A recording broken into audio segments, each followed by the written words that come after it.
সেদিন চলে গেছিলাম আরসালান বিরিয়ানিতে, পার্ক সার্কাস ব্রাঞ্চটা। গিয়ে অর্ডার দিয়ে দিলাম স্পেশাল মাটন বিরিয়ানি। কিছুক্ষণের মধ্যেই ওরা সার্ভ করে দিল। স্টাইলটা আমার বেশ ভালো লাগে। দেখো দুটো চামচকে কি সুন্দর ধরে সার্ভ করছে, বেশ সুন্দর দেখতে লাগে।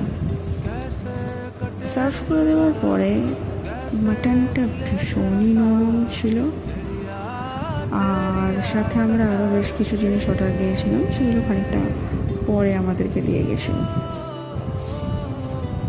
আচ্ছা, সামনে থেকে তোমাদের একটু দেখিয়ে দিই, ভিউটা জাস্ট অসম ছিল, অসম। হ্যাঁ, স্পেশাল মাটন বিরিয়ানিতে ওরা কিন্তু ডিম দেয়, যেটা নর্মাল মাটন বিরিয়ানিতে থাকে না।